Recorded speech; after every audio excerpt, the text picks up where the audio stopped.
सबसे पहले देखिए कल बाजार में एफआईएस की ओर से किस तरह का एक्शन हुआ, कहां खरीदारी कहां बिकवाली होती हुई दिखी है। वो नंबर्स, वो आंकड़े सबसे पहले आपके लिए लेकर आते हैं। एफआईएस की ओर से देखें तो लगातार बिकवाली का ट्रेंड जारी है। कल भी आप देखेंगे तो आपको करीब करीब 6,000 करोड़ रुपए के आसपास की बिकवाली का नंबर दिखेगा। हालांकि डीआईएस की ओर से जो खरीदारी का सपोर्ट है अभी भी मार्केट में आ रहा है, लेकिन वो बाजार की गिरावट को रोकने में कामयाब नहीं है। पिछले 3 दिन से हम देख रहे हैं मार्केट्स में लगातार गिरावट ही देखने को मिल रही है। तो एफआईएस लगातार बेच रहे हैं। जुलाई महीने की जहां तक बात है 30,000 करोड़ रुपए से ज्यादा की बिकवाली ऑलरेडी उनकी ओर से देखने को मिल चुकी है। लेकिन आज के बाजार में कौन से स्टॉक्स हैं जो कि ज्यादा लाइमलाइट में है, एक्शन में है, जिनमें भरपूर तेजी और बिकवाली दिख रही है, उससे पहले जरा ग्लोबल मार्केट्स का एक्शन देखिए। कल यूएस के मार्केट्स में आप देखें तो मिली जुली क्लोजिंग थी। डाउ जरूर 64 पॉइंट गिरा था, लेकिन एसएनपी और नैस्डैक दोनों रिकॉर्ड ऊंचाई पर जाकर बंद होते हुए देखे थे।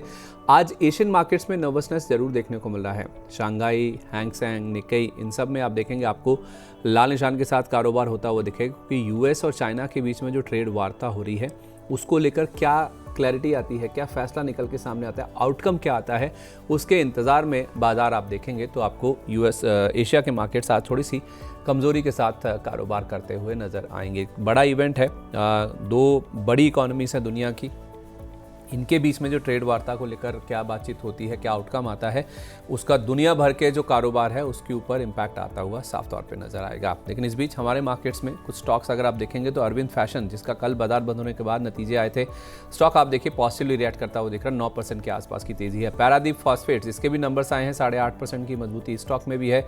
गो डिजिट में भी नतीजों का इंपैक्ट है, 5.5% ये स्टॉक ऊपर है। टाटा केमिकल्स में 6.25% का अप मूव है। और एपिग्रेल नाम की एक कंपनी है, इसमें भी आप देखेंगे तो 5% के आसपास की तेज़ी आपको नजर आएगी। लेकिन ज़्यादा बाजार का फोकस या फिर जो रुझान है वो बिकवाली की तरफ है। ब्रॉडर मार्केट्स में भी हम देख रहे हैं कि प्रेशर ही देखने को मिल रहा है। जो स्टॉक्स आज गिरे हुए हैं, जिसमें जेनटेक टॉप कर रहा है चार्ट्स को, 5% का नीचे का सर्किट स्टॉक में लगा हुआ है। इसके अलावा भी आप देखेंगे तो ACI, home first finance, 5 star business finance, ये कुछ एनबीएफसीज हैं जहां पर हम देख रहे हैं कि आज के सेशन में 4-4.5% से लेकर 5% तक की जो कमजोरी है वो आज के सेशन में बनती हुई नजर आ रही है। तो अर्निंग्स का डिसअपॉइंटमेंट है जो कि बाजार पे ज़्यादा इम्पैक्ट करता हुआ दिख रहा है। और इसके साथ साथ कुछ ग्लोबल डेवलपमेंट्स भी हैं जिसको बाजार बहुत कीनली वॉच कर रहा है, उनका इंतज़ार कर रहा है। उसमें एक चीज़ आप देखेंगे तो वो आज से जो फेड की 2 दिन की बैठक है वो शुरू हो जाएगी। कल शाम को इसका फैसला आएगा, जिस पर हमारे मार्केट्स गुरुवार को सुबह रिएक्ट करते हुए नजर आएंगे। फिलहाल के लिए देखें तो ब्याज दरें बदलेंगी ऐसी संभावना नहीं नज़र आ रही है। 4.25 से 4.5% की रेंज है जिसके बीच में फेड की दरें हैं अभी, और ये जस की तस उन्हीं लेवल्स के आसपास रह सकती हैं। इसके बाद फिर नज़र होगी बाजार की जापान की जो पॉलिसी बैठक है उसके ऊपर, जो कि 30 से 31 अगस्त को होने वाली है। तो इसके बाद क्या आउटकम निकल के सामने आता है, क्योंकि बाजार मान के चल रहा है यहाँ पर भी जो दरें हैं वो स्थिर रहती हुई नज़र आ सकती है। तो कोई सेंट्रल बैंकर्स की ओर से बड़ा मूव आएगा दरों को लेकर यूएस और जापान में, उसकी जो संभावना है वो काफ़ी कम नज़र आती है। सर इसके साथ साथ हम देखेंगे तो ट्रम्प साहब की ओर से कल एक बयान आता हुआ दिखा है, जिसमें उन्होंने कहा है सर कि 1 अगस्त के बाद अगर 1 अगस्त तक किसी की ट्रेड डील नहीं होती है हमारे साथ, तो फिर जो टैरिफ की दरें हैं वो 15 से 20% की हो जाएंगी। जिन भी देशों के साथ ट्रेड डील नहीं होती है उनके ऊपर टैरिफ लगते हुए नजर आएंगे। जिनके साथ डील हुई है फिर तो उनके साथ वही टैरिफ लगेंगे जो दरें तय हो चुकी हैं। तो सर इस चीज़ को आप कैसे देखते हैं, स्पेशली ऐसी कंपनियों के हिसाब से जो ग्लोबली अपना कारोबार करती हैं या फिर ग्लोबल फ्रंट पर उनके रेवेन्यूज़ का बड़ा हिस्सा आता है, जिसमें आईटी हुआ, जिसमें टाटा मोटर्स हुआ, टाटा स्टील हुआ, इन कंपनियों को लेकर ये पूरे जितने भी ये डेवलपमेंट्स हो रहे हैं उसको आप कैसे देख रहे हैं? तो आईटी कंपनीज पे we need to see what kind of tariffs get put on services, क्योंकि हमारा ज्यादा सा सर्विसेज का ऑपरेशंस है। So I don't think there is certain जो गुड्स इंपोर्ट हो रहे हैं वहां पे टैरिफ आई थिंक बढ़ने वाला है। सर्विसेज पे I don't think he has mentioned anything at this point of time, तो it may not affect. But क्या हो रहा है कि अनसर्टेनिटी की वजह से फ्रेश ऑर्डर्स जो मिले हैं कंपनीज को, उनको गो अहेड नहीं मिल रहा है कि आप एग्जीक्यूट करिए। तो उसके वजह से growth of IT companies has been very tapered and muted. और शायद ये तब तक रहेगा जब तक कोई पॉजिटिव पॉलिसी डेवलपमेंट या फिर ट्रीटी या कुछ जहां हम हमें मालूम पड़े कि क्या क्या सिचुएशन होने वाला है। दूसरा जो आपने कहा कि it's not all exporting companies जिसको नेगेटिव इम्पैक्ट होगा, right. It will be companies that have exports to the US predominantly, क्योंकि हमारा जो यूरोप में एक्सपोर्ट जाता है या यूके में या कहीं भी और, वो इम्पैक्ट नहीं हो रहा है। It is only going to impact exports that happen to the US.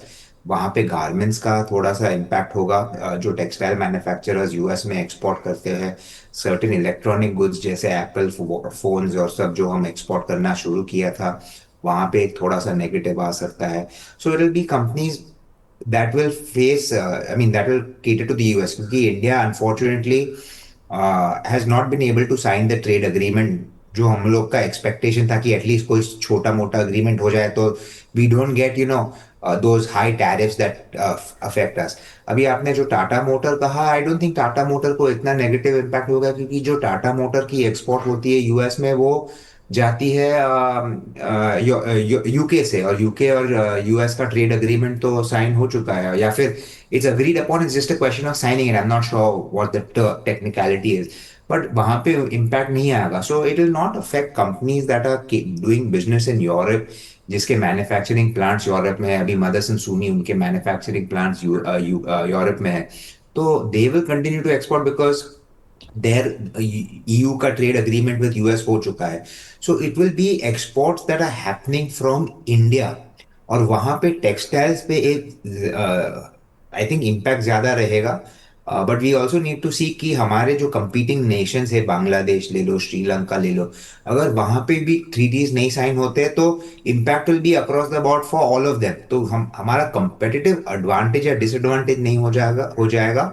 But भी जो हमें लगता था कि बेनिफिट आएगा, because India was at the forefront of signing the trade agreement. Donald Trump कहते रहे कि इंडिया के साथ we are very close, we are very close, we are very close, but sadly बहुत कंपनी कंट्रीज आगे निकल गए, इंडिया पीछे रह गई है। So that will be some negative, I am sure, but hopefully trade deal sign हो जाएगी, and at least that will be one uncertainty that goes out of the window.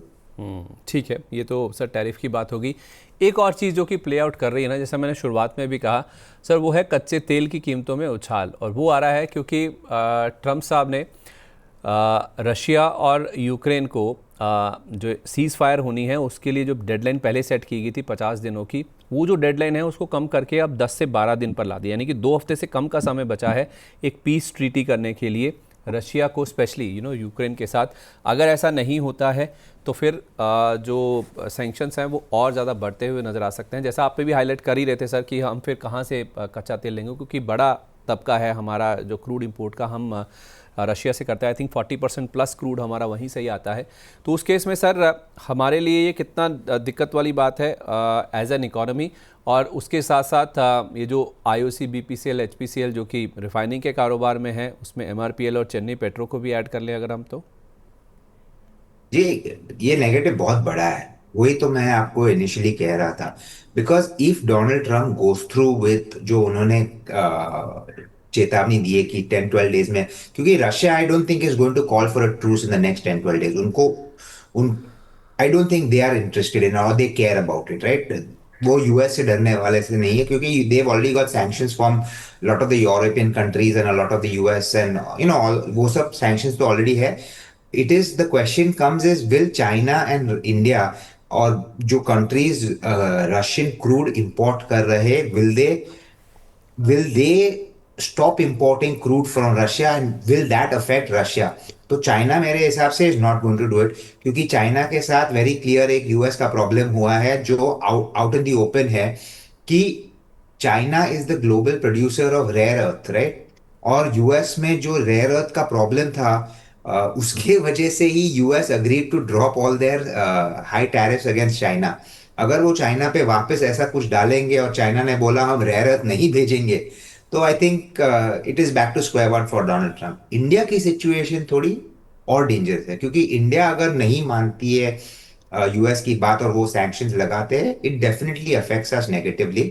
और अगर हम मानते हैं और crude we start importing from Middle East और from wherever else, और वो सडनली इतना सा डिमांड एक साथ बढ़ जाता है, because that that demand has to be replaced immediately over over a period of 1 week. अगर वो सडन डिमांड स्पाइक आता है in crude from the OPEC, not Russia but rest of OPEC, तो वहां पे प्राइस बढ़ेगा, तो it will affect negatively India as a country, क्योंकि वो हमारा बिगेस्ट इंपोर्ट है। और अगर क्रूड बढ़ता है, it's negative for us. Second, government, I don't know if they're going to allow marketing companies to pass through any price increase in crude. अगर वो पास थ्रू अलाउ नहीं करेंगे, अगर हमारे रिटेल साइट्स पे प्राइस नहीं बढ़ेंगे, तो एचपी, बीपी, आईओसी, रिलायंस, ये सब रिफाइनिंग, एमआरपीएल, सब रिफाइनिंग कंपनीज को एक नेगेटिव इम्पैक्ट 100% आएगा, because they will also have to share in the burden of the losses of oil retailing companies. हमने हिस्टोरिकली भी देखा है कि जब भी लॉस आता है तो गवर्नमेंट अपस्ट्रीम, रिफाइनिंग और डाउनस्ट्रीम तीनों में प्रोपोर्शनल बेसिस में लॉस शेयर करवाते हैं। बट लकीली एक चीज है गवर्नमेंट के हाथ में कि उन्होंने एक्साइज काफी बढ़ाया था, hopefully they cut that excise, और वो उतना इम्पैक्ट नहीं आया। We need to see how it plays out, how the government plays that out. But yes, ये एक बहुत बड़ा नेगेटिव है, और we been saying this for the last 2 week और सो, कि ये मार्केट फैक्टर इन अभी तक नहीं कर रहा है, और अगर ये होता है तो it is going to affect India negatively. और सर इंटरेस्टिंगली आज ये जो डेवलपमेंट हुआ भी है, रूस को चेतावनी दी गई है, उसके बावजूद भी अगर हम देखें तो सर ना ही आईओसीएल, बीपीसीएल, एचपीसीएल और ना ही रिलायंस इंडस्ट्रीज़ जो कि हैविली डिपेंडेंट है रशियन क्रूड के ऊपर, इनमें कोई भी नेगेटिव इफेक्ट नहीं देखने को मिल रहा है। तो इज़ देयर एनीथिंग एल्स, तो इनको पता है सर, मार्केट को पता है, हमें नहीं पता है, या फिर कुछ ऐसी चीज़ भी है इंटरनल जिसको लेकर मार्केट अभी कंसर्न शो नहीं करने को तैयार है? तो I wouldn't have an answer to that question, क्योंकि मेरा एक्सपेक्टेशन है तो मैंने आपको कह दिया। अभी मार्केट क्यों ऐसा नेगेटिव रिएक्शन नहीं दे रहा है ये स्टॉक्स को, I think market only knows. But sometimes event होने के बाद ही होता है। सिंपल सा एग्जांपल दूं, आईईएक्स में कितने टाइम से गवर्नमेंट ने बोला हम मार्केट कपलिंग करेंगे, तो कोई सुनने को तैयार नहीं था, आईईएक्स वाज गोइंग अप। और फिर जब मार्केट कपलिंग का एक्चुअल न्यूज आया, तो the stock was down about 30% in one day. It could also very well happen कि लोग एक्सपेक्ट करते हैं कि नहीं, ये डोनाल्ड ट्रम्प क्या है कि बोलते रहता है पर एक्चुअली कुछ इंप्लीमेंट करता है नहीं, तो मे बी ये सब आवाज है just to try to get fear and make sure that Russia and Ukraine reach the end of the war. But जब एक्चुअल वो 14 डेज कंप्लीट होंगे, तो डोनाल्ड ट्रम्प बैकआउट कर देंगे और कुछ नहीं करेंगे, बिकॉज एक्चुअली डोनाल्ड ट्रम्प के लिए भी oil prices going up is a big negative, क्योंकि उसको भी इन्फ्लेशन कंट्रोल में रखना है। He is fighting with Jerome पावल की इंटरेस्ट रेट कट करो, क्योंकि इन्फ्लेशन नहीं बढ़ रहा है। अगर ऑयल प्राइसेस बढ़ने लग गए तो that affects inflation, and then Jerome Powell has the right to say कि देखियो इन्फ्लेशन हाई है, cannot cut. So I guess Donald Trump के भी इंटरेस्ट में है कि ऑयल प्राइसेस नहीं बढ़े, तो may be it is a threat, but he वो फॉलो थ्रू नहीं आएगा। शायद मार्केट का एक्सपेक्टेशन है फॉलो थ्रू नहीं आएगा, इस वजह से कुछ नेगेटिव शायद इम्पैक्ट नहीं हो रहा है। ओके ठीक है, तो कुछ फॉलो थ्रू नहीं आएगा और ज़्यादा एस्केलेट नहीं होंगी ट्रम्प और पुतिन के बीच में जो वॉर जैसी सिचुएशन बनी है। तो इस वजह से हम देख रहे हैं कि मार्केट में कुछ ज़्यादा रिएक्शन नहीं देखने को मिला है एज़ फार एज ये जो रिफाइनिंग प्लेस हैं आईओसी, बीपीसीएल, एचपीसीएल और उसके साथ साथ रिलायंस इंडस्ट्रीज़ में। लेकिन सर इसके साथ साथ कल कुछ नंबर्स भी आए हैं, उसमें भी ऑयल एंड गैस प्ले है गेल, जिसके नंबर्स के बाद आज हम देख रहे हैं कि रिएक्शन जो है बाजार का इनिशियल रिएक्शन पॉजिटिव साइड पर देखने को मिला था। इनके रेवेन्यूज़ घटे हैं करीब 3% के आसपास, मुनाफा भी घटा है 8%, अबिड्डा ज़रूर बढ़ा है इनका, और मार्जिन आए हैं इनके 9.6% पर 9% वाले, यानी कि मार्जिन जो है इनके ग्रो करते हुए दिखे हैं क्वार्टर ऑन क्वार्टर बेसिस पर। और नंबर्स की हाइलाइट्स अगर आप देखेंगे तो आपको नजर आएगा कि जो गैस ट्रांसमिशन और जो मार्केटिंग सेगमेंट है वो इस बार मजबूत रहे हैं। कंपनी ने कहा है कि जो जामनगर लोनी पाइपलाइन है उसकी क्षमता ये दोगुना करेंगे, और पाइपलाइन पर 3 साल में ये 5,000 करोड़ रुपये का निवेश करने जा रहे हैं। गेल के नंबर्स को सर आपने कैसे रीड किया है, एंड क्या रिएक्शन होना चाहिए जिनके पास हैं भी या फिर जो खरीदना चाहते हैं उनके लिए? तो एक्चुअली मैंने ये नंबर्स, जो क्वार्टरली नंबर्स आया गेल के, I haven't studied it, so I don't want to comment on the numbers, but मैं एक स्टॉक पे व्यू दे सकता हूँ। बेसिकली क्या है कि वी बिलीव कि GAIL is going to be a big beneficiary of the increase in the gas imports जो होगा ओवर द कमिंग टाइम, क्योंकि जो सीएनजी एलएनजी का डिमांड बढ़ते रह रहा है इंडिया में। GAIL being kind of a monopoly for transporting this gas across the country, अगर उनकी कैपेसिटी यूटिलाइजेशन, यानी कि जो गैस जो उनके पाइप से फ्लो होती है बढ़ती रहेगी, तो उनकी ऑपरेटिंग लेवरेज प्ले आउट होगी। So that is one big positive, of course that is there for गेल।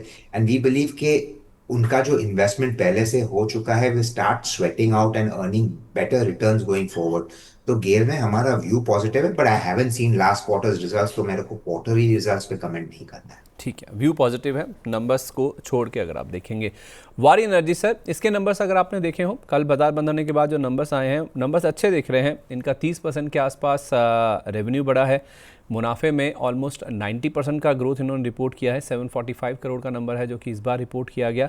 अबिड्डा में भी सर बहुत अच्छा जंप है 80.5% का, और margin sir this is the highlight, इनके मार्जिन से 16.2% वो बढ़कर 22.5% पर आ गए। 6% से ज़्यादा का जंप है sir year on year basis पर वारी एनर्जीज़ के मार्जिन्स में। ऑपरेशनली भी नंबर स्ट्रांग नज़र आ रहे हैं, मुनाफे का जो ग्रोथ है वो भी काफ़ी सॉलिड है सर। इन नंबर्स के दम पर सर ये जो रिन्यूएबल प्ले है वारी एनर्जीज़ का, इसके साथ आप जाना चाहेंगे पॉजिटिव साइड पर? तो नंबर्स एब्सोल्युटली सुपर्ब आए, I can not deny that fact. जो मार्जिन एक्सपेंशन था वाज प्रोबेबली मोर देन जो मार्केट का एक्सपेक्टेशन था, और हमारे एक्सपेक्टेशन में भी था। बट आप वारी एनर्जी में देखिए तो दो कंसर्न्स है। वारी एनर्जीज एक जो सोलर पैनल्स बनाती है और जो यूएस में एक्सपोर्ट करती है, और जो डोनाल्ड ट्रंप ने रिन्यूएबल एनर्जी के फोकस निकाल दिए हैं, it is definitely going to affect some sales जो वहां पे जाती है। लकीली फॉर वारी की इंडिया में वी बिलीव के कंजम्पशन ग्रोथ बढ़ते रहेगा, तो होपफुली दे कैन प्रोवाइड दो solar panels with in India and go away unscathed. तो एक ये इशू है कि अगर यूएस का डिमांड कम होता है तो how does it affect the production and operating scalability, right. दूसरा है जो वैल्यूएशंस ऑलरेडी बहुत एक्सपेंसिव है। देखिए वी वर एक्सपेक्टिंग कि ग्रोथ होने वाला है, क्योंकि उनके जो नई कैपेसिटी आई थी उसकी यूटिलाइजेशन बढ़ने वाली थी, and that was already priced in. But going forward now they are going to have to put in more some capacity for different products. और when they put that in, और ये US का simultaneously जो मैंने कहा, अगर वो problem आता है and they are not able to utilize their capacity better, वो ऑपरेटिंग लेवरेज जो पॉजिटिवली बेनिफिट कर रहा है वो नेगेटिव पे आ जाएगा। सो अगर वो नेगेटिवली थोड़ा इम्पैक्ट करने लगे, then I think on these high valuations it becomes very difficult to justify buying the stock. So for the time being I think because valuations are expensive है, थोड़ा सा अनसर्टेनिटी है, मैं ये स्टॉक को अवॉइड करना चाहता हूँ। लेट मी ऑल्सो क्लैरिफाई कि मैं सोलर रिन्यूएबल एनर्जी स्पेस पे बहुत ज्यादा पॉजिटिव हूँ। I believe India has a great growth opportunity. Companies है इंडिया में जहां वैल्यूएशन शायद उतने चैलेंजिंग नहीं है, जहां ग्रोथ अपॉर्चुनिटी है solar renewable energy, solar and wind. Suzlon ले लीजिए, स्टर्लिंग एंड विल्सन सोलर ले लीजिए, केपीआई ग्रीन एनर्जी ले लीजिए। We feel the growth opportunity and the operating leverage जो प्ले आउट करेगी वहां पे वो बहुत ज्यादा पॉजिटिव रहेगी। These companies can do well, but बाहरी मुझे वैल्यूएशन बेसिस पे एक्सपेंसिव लग रही है। Bullish on renewable energy space. तो इसी स्पेस में एनटीपीसी ग्रीन, इसके भी नंबर्स आए हैं सर, नंबर्स इनके भी अच्छे नज़र आ रहे हैं। स्पेशली मुनाफे के फ्रंट पर देखें तो 59% की ग्रोथ इन्होंने रिपोर्ट करी, 17.5% मुनाफा भी, रेवेन्यू भी बढ़ा है। अबिड्डा यानी कि कामकाजी मुनाफा 18% की ग्रोथ है। मार्जिन्स इनके आए हैं सर 88.82% पर, फ्लैट है ऑलमोस्ट, लेकिन मार्जिन्स अपने आप में बहुत अच्छे हैं जिस तरह के रिपोर्ट किए गए हैं। तो सर इस स्पेस में अगर किसी को रहना है, since you are also very bullish on this space, तो एनटीपीसी ग्रीन आपको पसंद है या कोई और नाम? तो एनटीपीसी ग्रीन पसंद ही है, एंड आप जो 88% एबिटा मार्जिन की कर रहे हैं, आई थिंक ये कंपनी पे एबिटा मार्जिन डिस्कस करना इज एक्चुअली रॉन्ग, क्योंकि ये बिजनेस क्या है कि कैपिटल अपफ्रंट इन्वेस्टमेंट है। We should actually look at PAT for this company, क्योंकि जो उनका इंटरेस्ट एक्सपेंसेस है वो काफी लार्ज रहेंगे, because they have to borrow against setting up all of this capacity, right. Depreciation ठीक है, नॉन कैश आइटम है, तो it's that we should worry, but शायद more what we should look at comes below the EBITDA. But जो मैं कहना चाहूंगा is for every amount of growth in top line, क्योंकि उनकी ऑपरेटिंग लेवरेज और उनकी कॉस्ट स्ट्रक्चर इतनी लो है, the profitability will increase at a much faster rate. तो any company that is setting up these solar farms, not panels, farms, उनकी upfront cost ज्यादा रहेगी, which will mean that balance sheet will be very highly leveraged, but going forward as the ये capacity सब operational हो जाएंगे, we will see the profits growing at a exponential pace, और वो valuations जो 100 times के लग रहे हैं अभी for NTPC green will start coming off quite substantially. So हम पॉजिटिव है एनटीपीसी ग्रीन पे, even though valuations look very expensive like I told you because of this high capex upfront. But I would focus more on cash flow, और मेरे हिसाब से इनका cash flow काफी अच्छा रहेगा। And as long as they have good PPAs and they ensure कि उनकी प्लांट लोड फैक्टर यानी कि जो प्रोडक्शन होती है for solar remains at a good level, I think these stocks will be great long-term stories which will generate 25% plus CAGR returns over the next 5 to 7 years. NTPC Green ले लीजिए, Tata power है उसमें जो setup करी है, Adani green है। These are companies that will stand to do that well going forward. Okay तो अच्छा लंबा नज़रिया है आपका। तो रिन्यूएबल एनर्जी बहुत ही अच्छा स्पेस है, इसमें आप चाहें तो एनटीपीसी ग्रीन, अदानी ग्रीन, ये कुछ कंपनियां हैं जो कि ओवर द लॉन्गर टर्म हर साल आपको 25% CAGR रिटर्न्स दे सकते हैं। और रिटर्न तो नहीं, मैं कह रहा हूँ आगमन हो गया है मेरे सहयोगी विवेक जी का। तो बारिश से जूझते हुए, ट्रैफिक से लड़ते हुए वो आपसे मिलने के लिए पहुँच चुके हैं हमारे बीच में। तो Vivek ji, over to you. Thank you Sandeep ji. और देखिए, इस समय दिल्ली, एनसीआर और मुंबई की बारिश बड़ी फेमस है और बिल्कुल चोक कर देती है पूरे रास्ते को। And good morning Sameer sir. मैं आपका कॉन्वर्सेशन सुन रहा था सर एनटीपीसी ग्रीन और वारी एनर्जीज पर। तो समीर सर, इस समय देखिए, पावर की जो डिमांड का जो एक पीक जो समय होता है वो अप्रैल जून क्वार्टर हमें देखने के लिए मिलता है। And we have seen the results of Adani green जो कि बहुत अच्छे रहे, एनटीपीसी ग्रीन के रिजल्ट्स भी अच्छे रहे, वारी एनर्जीज के भी रिजल्ट्स ठीक रहे सर। लेकिन ये सिक्लिकल था बिकॉज अब मॉनसून वाला पीरियड चल रहा है, जुलाई और सितंबर वाला क्वार्टर, जहाँ पर कि थोड़ी सी जो पीक डिमांड है वो थोड़ी सी कम होती हुई नज़र आएगी और उसके बाद फिर थोड़ा सा लीन पीरियड आ जाता है। तो जनरली हमने देखा कि पावर के शेयर्स थोड़ी सी पावर लूज करते हुए दिखते हैं इस क्वार्टर के बाद। लगता है कि सर ये सिक्लिकल तरीके से हमें ट्रेड करना चाहिए, मतलब अगर कभी नीचे मिले तो इनको लेना है। और जैसा मैं रिन्यूएबल एनर्जी पर आपका सुनना था, बाकी थर्मल में आपको कोई अच्छा लगता हो, पूरे पावर स्पेस में जो बेस्ट पिक आपको लगता हो वो कौन सा है?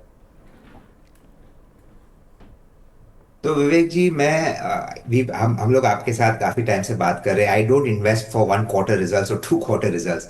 We exactly. Look at a slightly longer term perspective when we invest, right? Yes, आपने राइटफुली कहा peak demand may be lower going forward for the next 2 quarters, but again Diwali में we'll see again demand will start coming back and you know that. So don't look at quarter, look at कि उनका long term trajectory क्या है। And according to me, the power consumption in India is only going to see a continuous uptick.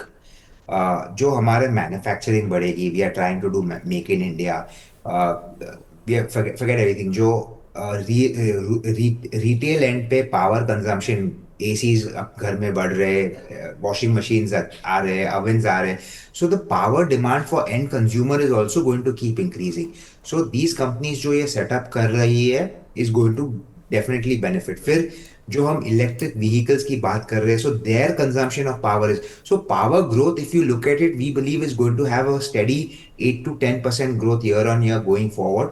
तो companies like this will stand to benefit over a long term. Yes, आपको कभी मिलेगा कि there will be high peak and जहां profit एक quarter से थोड़ा ज्यादा आता है, एक क्वार्टर थोड़ा कम आता है, but those are things I would like to ignore and I continue to like this. अगर आप थर्मल पावर की बात करें तो see NTPC is one stock again which is we think okay on valuation, बहुत ज्यादा एक्सपेंसिव नहीं है। बट एक अगर आपको प्ले लेना है, थोड़ा alternative play, not on a thermal power but Coal India पे आप ले सकते हैं। Who provides the coal for all this thermal generation? मेरे हिसाब से we are going to see right now क्या हो रहा है कि सब लोग रिन्यूएबल पे फोकस कर रहे हैं और इतना रिन्यूएबल का आ रहा है, but renewable always has its little bit of difficulty. अगर what happens during the monsoon period जहां सन उतना शाइन नहीं करता है, पावर जनरेशन कम होता है, so that is when you need thermal power to push through, right? So we feel के thermal power capacities will also increase, और जब वो बढ़ेगी तो coal India which is one of the largest और the largest manufacturer in India will also see demand uptake, and जब वो देखेंगे तो उनकी ऑपरेटिंग लेवरेज प्ले आउट करेगी। Plus it is already a cash generating cash machine, so dividends are good. We feel के valuations relatively inexpensive है, तो वो करेक्शन पे एक अच्छा लग रहा है। So I would say look at coal India rather than looking at a pure power player in thermal at this point of time. और रिन्यूएबल में तो मैंने आपको कह दिया है कि कौन से स्टॉक्स आप पॉजिटिव पे हैं। Exactly sir. तो coal India would be a stock जहाँ पर कि आप देख सकते हैं। पॉजिटिव साइड पर। सर एक और स्टॉक, अब मैं गैस स्पेस की भी बात करूंगा, गेल ऑलरेडी संदीप जी डिस्कस कर गए, लेकिन ATGL Adani total gas sir, इसके रिजल्ट्स भी कल आते हुए दिखाई दिए आफ्टर मार्केट्स, और रेवेन्यूज़ में करीब 3% का जंप देखने के लिए मिला, नेट प्रॉफिट में 7% का जंप देखने के लिए मिला, एबिटा 10% जंप होता हुआ दिखाई दिया, और एबिटा मार्जिन्स में करीब 140 बेसिस पॉइंट का हमें जंप आता हुआ दिखाई दिया। लेकिन ये रिजल्ट्स Q-on-Q बेसिस पर है, YoY बेसिस पर थोड़े से स्लगिश थे, इसी तरह के मतलब 1-2% की गिरावट देखने के लिए मिल रही थी। Sir how do you rate ATGL, because हमने देखा कि जितनी भी ये सिटी गैस डिस्ट्रीब्यूशन वाली कंपनीज हैं, इनको APM गैस का कोटा जब से गेल ने थोड़ा सा कम किया है, एक बार कम किया था 63% से घटाकर 51 किया, फिर 37 किया, फिर बढ़ाकर 51 किया, अभी पीछे मैं देख रहा था कि फिर एक बार कोटा घट गया है। ये कैसे देख रहे हैं सर? क्योंकि APM गैस सस्ती मिल जाती थी, इनके मार्जिन्स थोड़े से बचे रहते थे, वहाँ गेल के मार्जिन्स इसी वजह से थोड़े से हिट भी रहते थे। अभी क्या करें सिटी गैस डिस्ट्रीब्यूशन और ATGL पर? तो ATGL पे कवरेज नहीं है, सिटी गैस डिस्ट्रीब्यूशन पे बात करेंगे। We are very very positive on that. अभी भी अगर आप देखें तो पेनिट्रेशन जो सिटी गैस डिस्ट्रीब्यूशन में हुआ है is very very small as a percentage of जो हो सकता है। तो I am just going to first talk about the Mumbai MMR region जहाँ MGL केटर करती है। अभी भी आप जाइए जाइए, if you check in the city, I think less than 50% of the people are using city gas and अभी भी 50% इज यूजिंग गैस सिलेंडर्स। तो ये scope to grow with in this MMR region is only so high for them कि opportunity lacking नहीं है। I think उनकी execution sadly unfortunately बहुत खराब रही है। And I hate to say this on a national TV show, but I'm going to say it nonetheless कि वहां पे भी इतने करप्ट लोग आ चुके हैं कि अगर आपको आपका बिल्डिंग में सिटी गैस आता है, to start the city gas, the MGL का जो बंदा आता है वो आपसे 5,000 रुपया मांगता है कि आपको चालू करवा दूंगा अगर आप मुझे पैसा देंगे।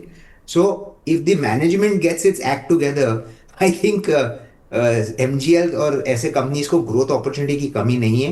We are only talking of Mumbai. अभी you go to Pune, you go, there so many cities जहाँ पे ये सिटी गैस डिस्ट्रीब्यूशन की अपॉर्चुनिटी है इंडिया में, large cities. And once that takes off we feel कि this is going to be something that keeps growing. Gas cylinders की business जो है वो शुड स्टार्ट रिड्यूसिंग बिकॉज उनका कार्बन फुटप्रिंट बहुत ज्यादा है to distribute this gas cylinders. So according to me these companies will do well. आपके पास पेशेंस रहना चाहिए। अगर आप 10 years कोई भी अच्छी कंपनी रख सकते हैं in city gas, I think the opportunities last very very large and you can get multi baggers even after these big run ups that have happened. जो IGL अगर आप देखें from 10 years ago to what it is today, I think we'll get another round of growth like that also going forward. तो I am very positive of this space. ठीक है। अगला sir, एक result जो कि आई नो कि आप इस काउंटर को काफ़ी क्लोजली ट्रैक करते हैं, दैट इज़ इंडसइंड बैंक। यहाँ पर कल स्ट्रीट के में नतीजे आते हुए दिखाई दिए, और नेट इंटरेस्ट इनकम 52% बढ़ी, और नेट प्रॉफिट दिखाई दिया। एटलीस्ट लोगों को एक राहत ये मिली कि चलो नेट प्रॉफिट में तो आ गया बैंक, वरना तो 2236 करोड़ रुपए का लॉस इन्होंने लास्ट क्वार्टर में दिया था। लेकिन ये Q-on-Q रिजल्ट्स हैं। ग्रॉस NPA 3.64% आए हैं वर्सेस 3.13%, और नेट NPAs 1.12% आए हैं एज कम्पेयर टू 0.95%। सर कैसे आपने इसको डीपली देखा इंडसइंड बैंक को आफ्टर रिजल्ट्स? तो actually if you go to see, जो NPA बढ़े हैं has come largely from the microfinance side. थोड़ा CV साइड से भी आया बट माइक्रो फाइनेंस में ज्यादा हुआ है इम्पैक्ट। एंड अभी आप देखने जाए तो माइक्रो फाइनेंस में the NPA that have been recognised already very large. यहाँ से NPA रिकग्निशन मेरे हिसाब से थोड़े कम, I mean you know not recognition but थोड़े जो NPAs बनेंगे will be less. Now if that is the case और उन्होंने लार्जली प्रोविजन ज्यादातर ले लिए हैं and they can get some recoveries going forward also, I think lot of the pain जो IndusInd Bank में थे is past. It is over. It is a question of now getting the new management. So without the new management coming in, क्या हो रहा है कि nobody is able to take a serious call कि which segment of the book to grow, कैसे grow करे। तो क्या हो रहा है कि एक साइड पे आपके जो हाई यील्डिंग इंटरेस्ट इनकम्स थे माइक्रो फाइनेंस में या फिर सीरीज या सब, वो उसमें एक्सपेंशन उतना नहीं हो रहा है, तो your NIMs are coming under pressure. Simultaneously repo rate cut हुआ तो जो भी उनके repo linked bond linked funding थे उनको उनके रेट्स कट करने पड़े। So you seen lot of the negative simultaneously hit in the last 2 quarters, और उसके बाद भी ये बैंक ने प्रॉफिट डिलीवर किया। So now when a new management comes on board, which will hopefully happen in the next month, and they get a clear strategy on what they want to grow, how they want to grow, and they start implementing those things, मेरे हिसाब से ये bank में एक री-रेटिंग हो सकती है। I was quite happy with the results. I think 600 crore profit is very good even after increasing provisions. शायद अगर आप देखें तो I think net provision came in at I think 1.12 if I'm not mistaken wrongly. अगर 1.12 है तो maybe 1 quarter more we will see a slightly elevated provision to bring the provisions to 0.6, 0.7 times book, to take the PCR as high as 75-76%. और वैसे जैसे वो हो जाएगा, then the provisions start coming off. I think the profitability will increase, ROA will increase, and once the NIM start stabilizing because of the new management structure और जो new growth business आएंगे, तो then we will see great re-rating in the stock. तो I am very positive. Results मेरे हिसाब से were very good, given the situation that we are in. I think they've done better than even an Kotak Bank जहाँ पे एकदम से surprise आ गया. I don't think there's a problem, and I think they will do well going forward. मेरा view positive है and bias है कि मैं invested हूँ ये stock में. ठीक है। तो यहाँ पर सर की एक कॉल ये रही भी है इंडसइंड बैंक पर, और अभी भी सर पॉजिटिव है। समीर सर, आप हमारे साथ जुड़े, सर बहुत बहुत शुक्रिया, बिग थैंक यू सर, हमसे जुड़ने के लिए, अपना प्रीशियस टाइम देने के लिए, थैंक यू सर। आगे बढ़ते हैं, और अब हमारे साथ हमारे one of the favourite analyst जुड़ चुके हैं, अंशुल जी। अंशुल जी, क्या हाल? नमस्कार। नमस्कार आपके सभी दर्शकों को। नमस्कार। कैसे आज चेहरे पे गंभीरता कैसे है? अरे कुछ कोड कर रहा था, वो हो नहीं रहा है, वही अच्छा, दिमाग वही। अच्छा, दिमाग वहाँ लगा हुआ है। चलो ठीक है, चलो मैं आप आपको सर आप शुरू करें, उसके पहले मैं शुरू कर दे रहा हूँ। लास्ट फ्राइडे शायद अरविंद फैशन डिस्कस हुआ था, बढ़ गया 6-7%, एफडी बराबर रिटर्न मिल रहा है। कल स्टरलाइट टेक्नोलॉजी डिस्कस किया था, उसका लगभग टारगेट हो गया, वो भी बढ़ गया 5-7%, और टाटा केमिकल भी 990 रुपए आ चुका है। तो टाटा केमिकल में अभी प्रॉफिट बुक कर लें, 995 चल रहा है, 6.5% ऊपर है। ले ही लेना चाहिए सर, ठीक ठाक प्रॉफिट मिल रहा है, फिर देखेंगे बाद में जब और कुछ नया ट्रेड बनेगा तो। अच्छा, पर एसटीएल टेक अभी 125 आ रहा है, अभी 1% नीचे है, 129.50 तक गया था आज। हाँ, ऊपर गया था, प्रॉफिट बुकिंग दे दिए थे जब सुबह ऊपर गया था। ओके ठीक है। और तीसरा कौन सा आपने बताया? अरविंद फैशन, ठीक है, बढ़िया। अरे वाह, ज़बरदस्त कॉल। ये तो 538 रुपये हो गया, और 549 का हाई है, तो इसमें भी प्रॉफिट बुक, राइट? हाँ सर। चलो बहुत बढ़िया, तो ये मोहर लग गई है अब, यहाँ पर टारगेट हिट, और अंशुल जी की धमाकेदार एंट्री। अंशुल जी, अब ये बताएं, ये निफ्टी कहाँ लेकर जा रहे हो? सर मैं सुबह बाउंस बैक का पहला सिग्नेचर मिला था, निफ्टी बैंक निफ्टी में बाई दिया था, प्रॉफिट बुक हो चुकी है। सेकेंड लेग में वीवैप के ऊपर जैसे टिकेंगे वापस बाई देना स्टार्ट करेंगे। 56,200, 56,250 इसके ऊपर बैंक निफ्टी टिकना स्टार्ट कर दे तो फिर बेयर्स कंप्लीटली ट्रैप हो जाएंगे और शॉर्ट कवरिंग ज्यादा तेजी से बढ़ना स्टार्ट होगी। तो मैं बुलिश हूँ मार्केट पे, लेकिन एविडेंस मिलेगा तब बाई दूंगा। सुबह एक बार मिला था, दे दिया, दोबारा जब एविडेंस मिलेगा दोबारा बाई दूंगा।